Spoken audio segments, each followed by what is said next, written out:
Crane and the Cowboy on thelibertyplaybook.com. From time to time, we like to educate folks a little bit on civics, or at least refresh your memory. Maybe you learned about this in high school. It's the Electoral College. We have a presidential election coming up in November.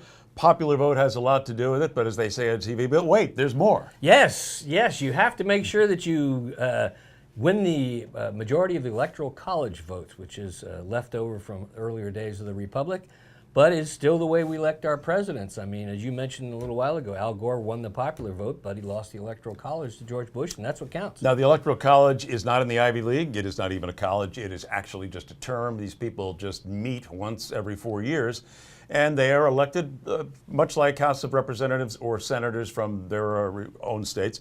And outside of Nebraska and Maine, everybody is sort of tied to the popular vote. Yeah. Let's take, for example, you have 535 senators and members of the House.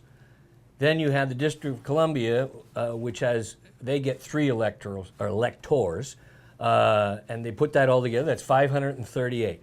And it is by state. So California has 2 senators and 53 congressional districts for a total of 55. So to become president, if you get California, you're 1/5 of the way home. So when you hear commentators talking about, well, the battleground states, Michigan or Illinois or Pennsylvania, it's not just because they might lean Republican or lean Democratic, it's because they have a lot of electoral votes. California, of course, is a huge number, but it has not gone Republican since George Bush Sr. won it. Yeah, and there's been a movement, a very small movement, but nonetheless, it might gain a little steam after this, to make every state be done by congressional district. For example, California, they don't campaign in California. They come out here, they put their DNC card or their RNC card into the ATM and they get cash and they go, and we never see campaigns. You will not see a presidential ad in this state, I guarantee. However, if it was by district, all of a sudden, Donald Trump would be out here, or any Republican. They'd be campaigning in all the Republican districts and some of the more rural areas, and you might be able to pick up some of those different ones. It's the same in Ohio and the same in other places. So, for example, if let's just say if things are going the way they are now, Hillary Clinton is going to win California, 55 representatives. Some of them in the north part, where we are, Sacramento area, might be going Trump. So maybe she'd get 45 instead of 55, and when you need that majority, it could be a big difference. And also, it would force them to campaign out here. They're not going to campaign out here. The other thing, too, when you look at it, is that what you could do to make sure that the person who got the majority of the congressional districts won the state, so to speak. Again, using your example, let's say the Republicans got 10 and she got 33. That's 40 or 53. Then the 2 senators. So you would give the 2 Senate votes, if you will, to the person who got the majority. That would seem like a fair way to do it. So you could do this thing a little differently, and I think you're going to see more and more of this because the people are more regional.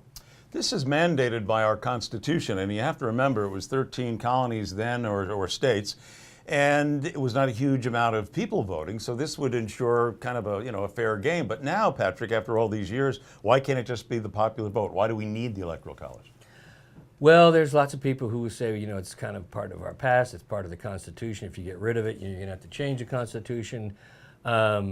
I think if you do anything, you should try it with this new way and see how that doesn't work out. See if we can't get the candidates campaigning. Because as you said, they're going to be going to all these other states. Those other states are going to feel like enough is enough. And it makes the other states feel a little bit cheated because they don't have any candidates coming to visit or addressing their issues. And there's something that we face now and have, I guess, for decades that they didn't have back in the Founders' Day, and that is that in a state like California, where it's very heavily Republican in the north and very heavily Democratic from San Francisco on down, either side, whatever the losing side is, feels like they're not represented. Yeah, and so the population is so strong. And it would also, give the Republican Party something to do, if you will, during every 4 years during a presidential campaign. Because right now, you know what happens? Right now, what's going to happen is California Republicans, really activist types, will be asked to bus themselves to Vegas or bus themselves to Reno towards the end of the campaign because there's nothing for them to do here. Well, the other thing, too, is we look back on the race in 2000. I remember I was working in New York then, went to bed late, and Bush had won, got up, and Gore had won, and a couple hours later, Bush had won again. And everybody kind of said, that may have been the beginning of the game's rigged. But Yeah. only this time it was rigged in Bush's favor, not Gore's. Yeah, and remember the guy staring at the ballot. The Did the person and then did the person Dangling intend to push this one, or did they push and then pull back? I mean, come on, that was ridiculous. Yeah, I like the old machine days. Bump, bump, bump, tabulated. Yeah, I like the even better days where the guy comes into your house and he says, "Hello, Mr. Crane.